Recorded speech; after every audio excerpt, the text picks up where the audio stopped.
Assalamualaikum warahmatullahi wabarakatuh. Salam sejahtera bersama Cikgu Izzati dalam Bahasa Melayu tahun 1. Okey, tajuk untuk hari ini sikap baik dalam berniaga. Macam mana nak bersikap baik dalam berniaga tu? Okey. Tajuk hari ini berdasarkan standard pembelajaran 2.3.1 membaca dan mengenal pasti kandungan teks bahan sastra dan bukan sastra iaitu pantun. Okey, kita nak belajar tentang pantun lah hari ini. Okey, pantun ni.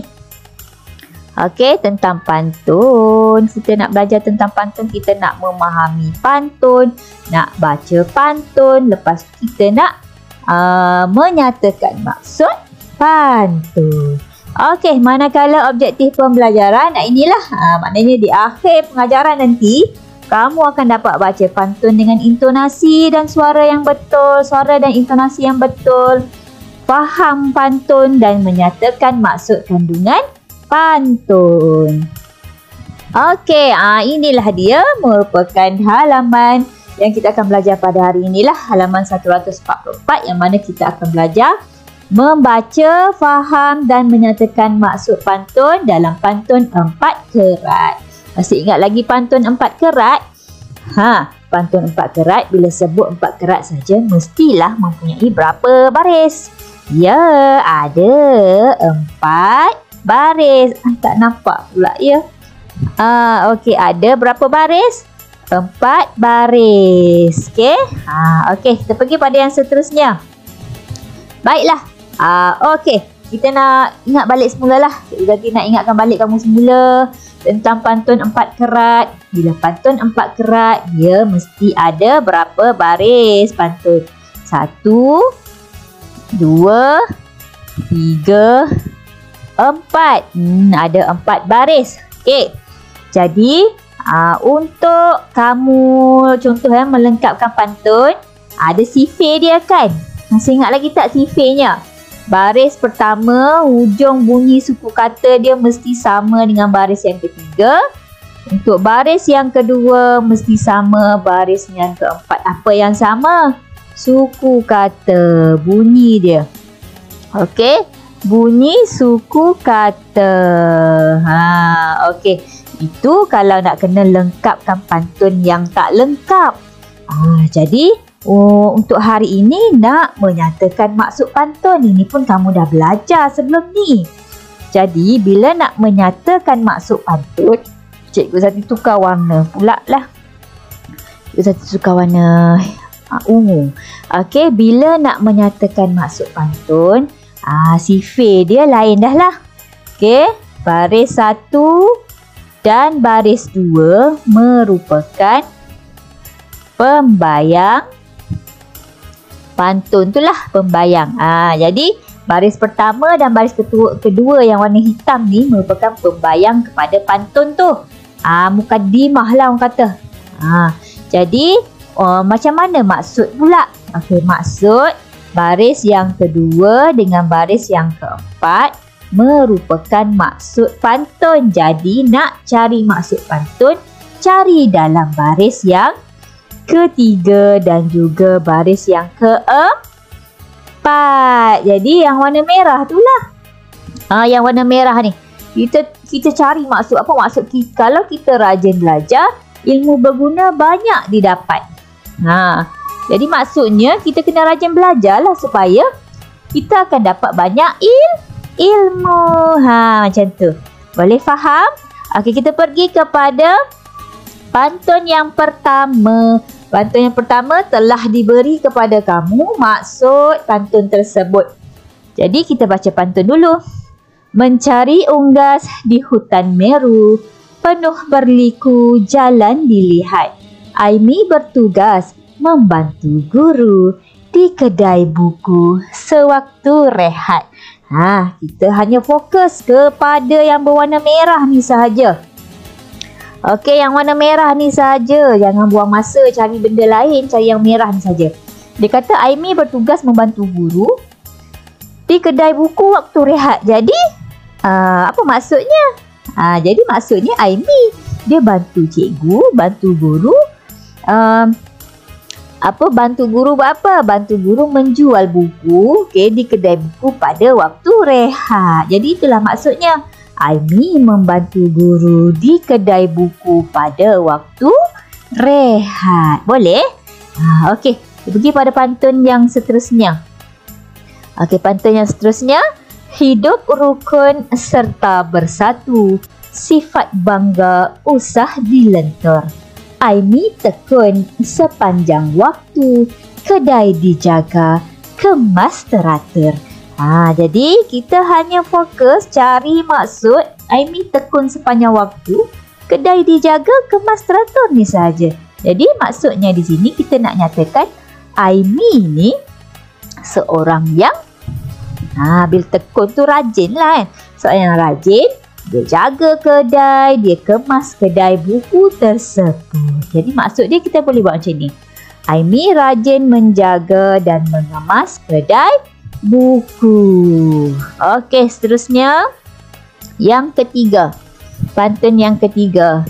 Jemur jerami di tepi perigi, petik keladi di tepi payah. Cita-cita Aimi sungguh tinggi, ingin menjadi peniaga berjaya.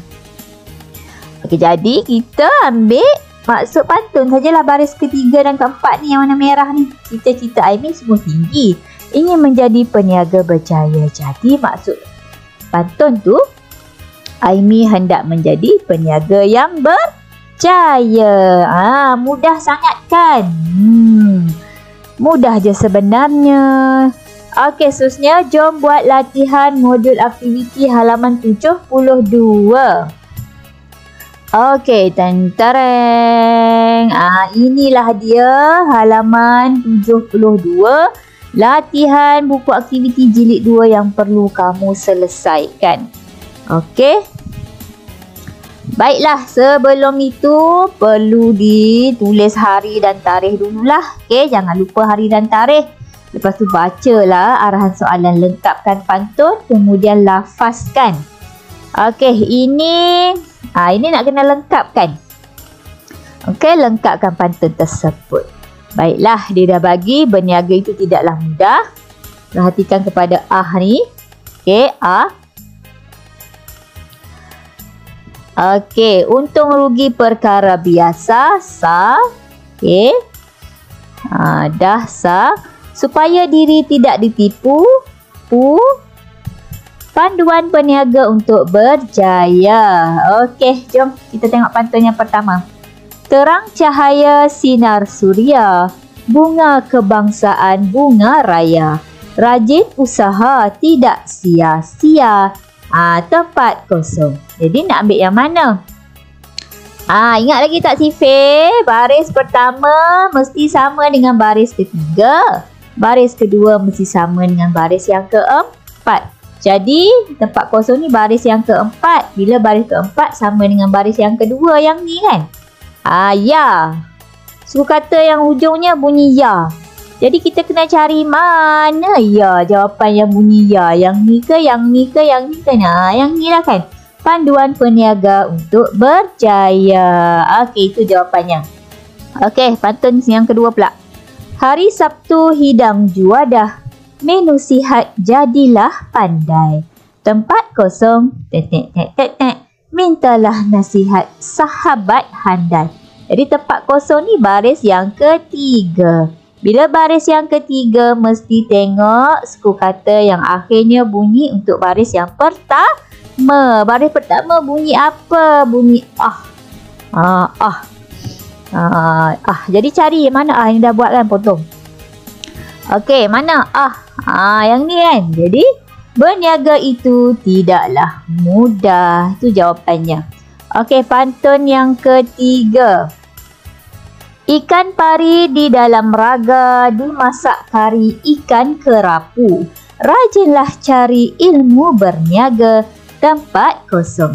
Tempat kosong ni baris yang keempat. Bila baris yang keempat mesti sama dengan baris yang kedua. Mana baris yang kedua? Yang ni kan. Baris yang kedua suku kata bunyinya pu. Cari pu. Pu mana pu yang dah buat? Potong. Okey, ni sa, ni pu. Jadi yang ni Jawapannya supaya diri tidak ditipu. Okey, boleh Mudah je kan? Baik, yang keempat, waktu pagi riuh si angsa, hendak dikejar terus berlalu.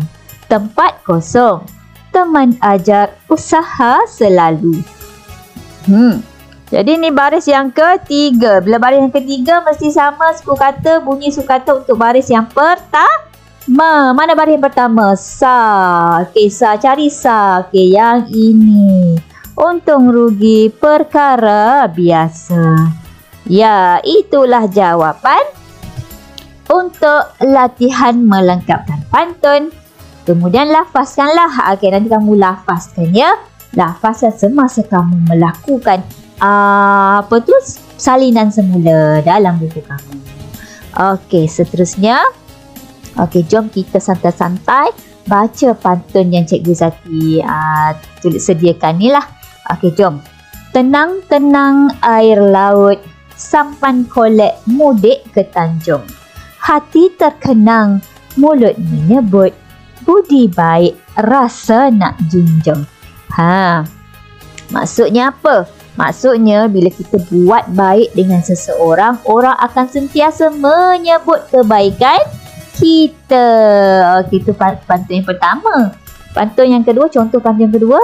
Pulau Pandan jauh ke tengah, gunung Daik bercabang 3. Hancur badan dikandung tanah, budi yang baik dikenang juga. Jadi maksud pantun ini, yang mana maksudnya? Ni ambil ini. Hancur badan dikandung tanah, budi yang baik dikenang juga. Maksudnya samalah tadi. Kalau kita berbuat baik dengan orang, kita berbudi dengan orang, sampailah kita dah tak ada di dunia ini, orang masih lagi kenang budi kita. Jadi sentiasalah berbuat baik dengan setiap orang. Baiklah. Seterusnya. Bunga melati, bunga di darat, bunga seroja di tepi kali. Hina besi kerana karat, hina manusia tidak berbudi. Jadi ambil maksud baris yang ketiga dan keempat tadi. Hina besi kerana karat, hina manusia tidak berbudi. Macam tu dia perumpamakan. Kalau besi tadi berkarat kan, kita tengok besi, berkaratnya, tak cantik lah kan, macam tu kan. Jadi kalau kita pun sebagai manusia, hina kita jika kita tidak berbudi kepada orang. Maksudnya berbudi ni berbuat baik kepada semua orang. Okey, tahniah Cikgu Izzati ucapkan kerana kamu berjaya mendengar, menonton dan belajar daripada awal sehingga akhir. Kita belajar apa hari ini? Kita belajar baca, faham dan menyatakan maksud pantun 4 kerat. Sekian, terima kasih Cikgu Zati ucapkan. Sentiasa kekal sihat, sentiasa kekal bersemangat. Jumpa lagi. Assalamualaikum. Bye.